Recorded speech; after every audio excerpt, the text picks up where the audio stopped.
इस बीच में ये तस्वीरें हम आपको एक एक दिखा रहे हैं। प्रधानमंत्री नरेंद्र मोदी गया जी पहुंच गए हैं और ये ओपन जीप में प्रधानमंत्री नरेंद्र मोदी हैं, बिहार के मुख्यमंत्री नीतीश कुमार हैं, सम्राट चौधरी, ये तमाम लोग दिखाई दे रहे हैं। प्रधानमंत्री नरेंद्र मोदी का बिहार का दौरा, ये मगध का क्षेत्र, जिस क्षेत्र में बताई जाती है बीजेपी कमजोर है और महागठबंधन का दबदबा है, तो वहां पर अपना दबदबे के लिए ये बहुत महत्वपूर्ण दौरा, बड़े बड़ी सौगात के साथ प्रधानमंत्री मोदी पहुंचे। एक साल में 7 दौरे। दूसरी तरफ राहुल गांधी, तेजस्वी यादव यात्राएं निकाल रहे हैं, तो प्रधानमंत्री नरेंद्र मोदी खुद सभा को वहां संबोधित करेंगे कुछ देर के बाद और बड़ी संख्या में लोग वहां पर एकत्रित हुए हैं। 13,000 करोड़ का तोहफा यूं ही नहीं दिया जा रहा है राजीव। यहाँ पर एक बड़ा वोटिंग परसेंटेज है जो पिछली बार के चुनाव में एनडीए नहीं हासिल कर पाई थी। सिर्फ 6 सीटें यहाँ पर मिली थी उन्हें, और ऐसे में मिशन बिहार में इस वक्त मगध केंद्र बन गया है एनडीए के लिए वहां पर, क्योंकि चाहते हैं कि वहां पर अब ज्यादा सीट हासिल हो सके। गया जी में शिलान्यास उद्घाटन करने के लिए प्रधानमंत्री की मौजूदगी है। अभी देखिए रोड शो चल रहा है, उसमें अभिवादन स्वीकार कर रहे हैं प्रधानमंत्री, हाथ हिलाते हुए दिख रहे हैं। और सम्राट चौधरी भी इसी वैन में है, नीतीश कुमार की मौजूदगी भी है। तो ये पूरा का पूरा जोर और दमखम लगाने की यहाँ पर बिहार के इस क्षेत्र में तैयारी है। गया जी से इसकी शुरुआत हुई है और आज ही पश्चिम बंगाल भी चले जाएंगे प्रधानमंत्री। भीड़ बेहिसाब है और यह भी कुछ दावा है कि लगभग 5 लाख के आसपास की वहां पर आबादी के पहुंचने का अनुमान है और भीड़ दिख भी रही है। प्रधानमंत्री नरेंद्र मोदी ओपन जीप से जा रहे हैं मंच तक। गया जी वो पहुंच गए हैं और थोड़ी देर में जो है वो मगध यूनिवर्सिटी के कैंपस में ही जनसभा भी करेंगे। लगभग 13,000 करोड़ की योजनाओं की शुरुआत करने वाले हैं। पीएम बेगूसराय में बने हुए एशिया के दूसरे सबसे चौड़े 6 लेन ऑन्टा सिमरिया ब्रिज का वर्चुअली भी उद्घाटन करेंगे और बक्सर थर्मल पावर प्लांट समेत कई विकास परियोजनाओं की सौगात देने जा रहे हैं, उद्घाटन करने जा रहे हैं। रोहित भी हमारे साथ, हमारे संवाददाता जुड़ गए हैं। रोहित, बड़ी संख्या में लोग वहां पर पहुंचे हैं। 5 लाख का दावा था, ऐसा लग रहा है कि यह संख्या छू रही है वहां पर जो लोग पहुंचे हैं। क्या क्या कार्यक्रम सिलसिलेवार रहने वाले हैं, बताएं। देखिए राजीव, भारी संख्या में सुबह से ही हम देख रहे हैं 6 बजे से ही मगध यूनिवर्सिटी का जो कैंपस है और ग्राउंड वहाँ पे है, वहाँ पे कार्यक्रम के लिए लोग पहुँचना शुरू हो चुके हैं। और हम जब इस पर आपसे बात कर रहे हैं तो प्रधानमंत्री नरेंद्र मोदी मगध यूनिवर्सिटी कैंपस में पहुँच चुके हैं। थोड़ी देर पहले ही वो गया जी एयरपोर्ट पर पहुँचे, वहाँ से बाई रोड जो है वो कैंपस पहुँचे हैं और आज के तकरीबन 13,000 करोड़ रुपए लागत की जो है परियोजनाओं का कुछ का शिलान्यास किया जाएगा, कुछ का उद्घाटन किया जाएगा और सौगात देने जा रहे हैं प्रधानमंत्री। और मौसम एक्चुअली दरअसल बहुत ख़राब हो गया है राजीव, भी बता दें मूसलाधार बारिश हो रही है, लेकिन इसके बीच भी आप देख सकते हैं लोग जो है लगातार विश्वविद्यालय कैंपस के अंदर जो है वो अभी भी प्रवेश कर रहे हैं ख़राब मौसम के बावजूद भी। और सबसे बड़ी जो सौगात आज मिलेगी वो है पटना और बेगूसराय को जोड़ने वाला गंगा के ऊपर जो नया पुल बना है, 6 लेन पुल बना है, उसका जो है आज उद्घाटन किया जाएगा। और उसके लिए अलग से प्रधानमंत्री जो है 1:30 बजे आज वहाँ पे जाने वाले हैं, जहाँ पर पुल का उद्घाटन वो करेंगे। और साथ ही यहाँ पे गया जी से जो है वो मुजफ्फरपुर में कैंसर हॉस्पिटल बन रहा है, एनटीपीसी का एक प्लांट बन रहा है, बक्सर में 2 नई ट्रेन है, इन सब की जो है आज शुरुआत करने जा रहे हैं। तो कहीं ना कहीं महत्वपूर्ण दिन बिहार के विकास की रफ्तार को और ज़्यादा बढ़ाने के लिए। लेकिन सियासी मायनों में भी देखें राजीव तो इसके बहुत मायने हैं, क्योंकि पिछले बार ये पूरा जो मगध का क्षेत्र है जहाँ पर आज प्रधानमंत्री आ रहे हैं, 5 ज़िले यहाँ पर पड़ते हैं। 2020 में एनडीए का प्रदर्शन बेहद खराब रहा था, 26 में से केवल 6 सीट वो लोग यहाँ पे जीत पाए थे। तो इस बार जब प्रधानमंत्री आज एक बार फिर से मगध क्षेत्र में आए हुए हैं, गया जी में आज वो हैं, तो कोशिश यही होगी कि 2020 का जो खराब प्रदर्शन था उसको वहाँ से उसको बदला जाए और यहाँ पर एनडीए का जो है एक बार फिर से दबदबा जो है वो काबिज हो सके। उसके लिए यहाँ पर आज प्रधानमंत्री जो है एक बड़ा कार्यक्रम कर रहे हैं और उसके लिए वो फिलहाल जो है मगध यूनिवर्सिटी कैंपस में जो मंच बना है वहाँ पर पहुँच गए हैं और थोड़ी ही देर में उनका संबोधन भी होगा। साथ में नीतीश कुमार मौजूद हैं, केंद्र सरकार के तमाम जो बिहार से आने वाले मंत्री हैं वो लोग सब यहाँ पर मौजूद हैं। राजीव, रोहित, दबदबा आप भी बता रहे हैं कि माना जाता है यहाँ पर महागठबंधन का, तो उस दबदबे के पीछे के कारण क्या है वहां पर जातीय समीकरण की दबदबा दिखता है यहाँ पर महागठबंधन का, और क्या प्रयास होगा एनडीए का इस बार? आवाज नहीं आ रही है। ठीक है रोहित, हम आपके पास लौटते हैं। प्रधानमंत्री नरेंद्र मोदी पहुंच गए हैं गया जी, इस समय कैंपस के भीतर ही मौजूद हैं और मंच तक वो एक ओपन जीप से पहुंच रहे हैं, हाथों में तिरंगा लिए हुए।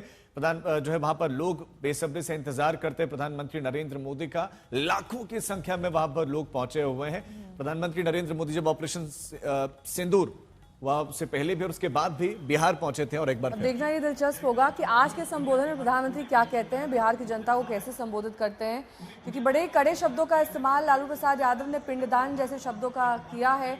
अब यहाँ पर बारिश भी हो रही है, उसके बावजूद इतनी भीड़ है, तो क्या ये वाकई लोग वोट में तब्दील हो पाएंगे या नहीं? एक बार फिर से आरजेडी का ही साथ निभाएंगे? क्योंकि ये देखिए पिछली बार की सीटें हम आपको दिखा रहे हैं, 26 में से सिर्फ 6 हासिल हुई हैं। कहीं कहीं पर तो खाता भी नहीं खोल पाए हैं। औरंगाबाद, जहानाबाद जैसे एरियाज में खाता नहीं खुला है।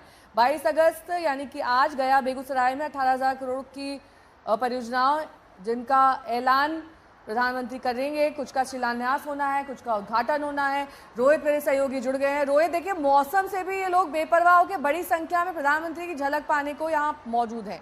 क्या ये वोटों में तब्दील होंगे या नहीं? क्योंकि एसआईआर का मुद्दा लगातार जनयात्रा के द्वारा भी उठाया गया और बहुत पहले से तेजस्वी यादव और राहुल गांधी इस बात को लेकर हावी थे। तो क्या इस बार इसका असर और मुख्य मुद्दा एसआईआर के तौर पर और नौकरी को लेकर सामने आएगा?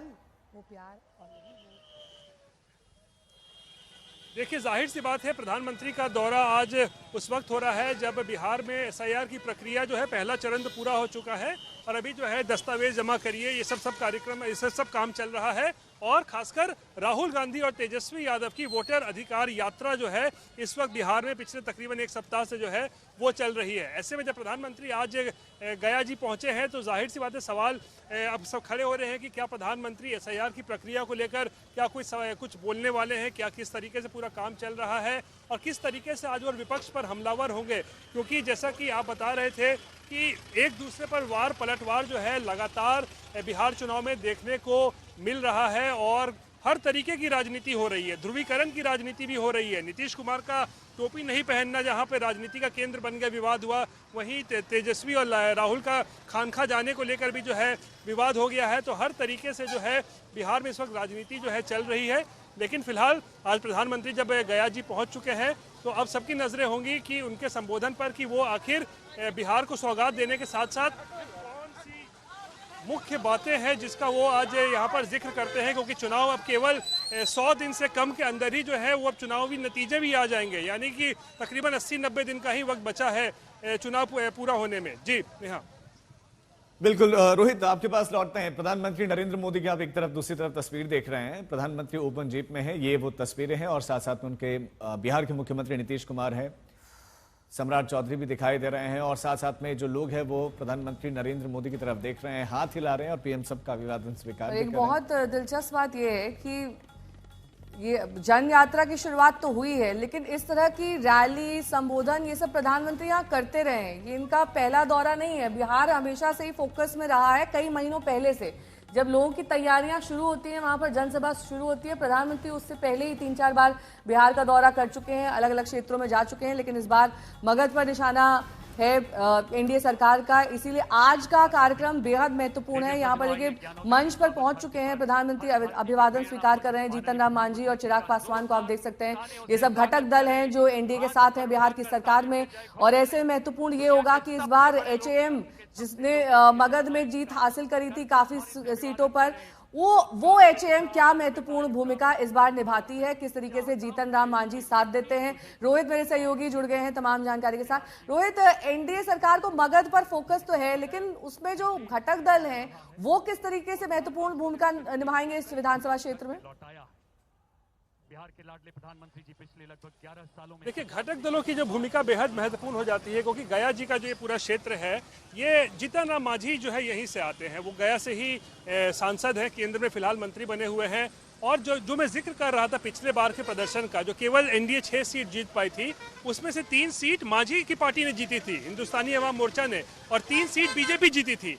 यानी आप समझ लीजिए कि थोड़ी बहुत जो लाज अगर बचाई थी एनडीए की, वो मांझी नहीं बचाई थी इस क्षेत्र में 3 सीटें जीतकर, वरना जेडीयू का तो यहाँ पर खाता तक नहीं खुला था पिछले विधानसभा चुनाव में। तो आप समझ लीजिए कि जेडीयू के लिए ये सबसे एक कमजोर कड़ी रहा है मगध का पूरा क्षेत्र जो होता है, और इसीलिए महागठबंधन ने जबरदस्त प्रदर्शन पिछले विधानसभा चुनाव में किया था। तो ऐसे में प्रधानमंत्री अब आगे से आकर जो है वो मगध में आज जब ये बड़ी रैली कर रहे हैं, तो जाहिर सी बात है बीजेपी के साथ साथ कोशिश ये होगी कि जेडीयू के भी जो है कि किस्मत को किस तरीके से बदला जाए, क्योंकि केवल बीजेपी के प्रदर्शन से या मांझी की पार्टी के प्रदर्शन से नहीं, जेडीयू को भी यहाँ पर जो है उसका फायदा मिलना चाहिए। जो प्रधानमंत्री आज यहाँ बोलेंगे या यहाँ पे जो वो उनका वक्तव्य होगा, जो परियोजनाओं का जो उद्घाटन हो रहा है, उन तमाम चीज़ों से जेडीयू को भी जो है इसका फायदा मिले, इसकी भी कोशिश यहाँ पर होगी, क्योंकि केवल बीजेपी के प्रदर्शन से ही चुनाव नहीं जीता जा सकता है जब तक घटक दल भी जो है अच्छा प्रदर्शन न करे। और जेडीयू का प्रदर्शन पिछले विधानसभा चुनाव में बेहद खराब रहा था मगध क्षेत्र में। सबके प्रदर्शन की आवश्यकता होती है। रोहित, आप नजर बनाए रखें अपडेट्स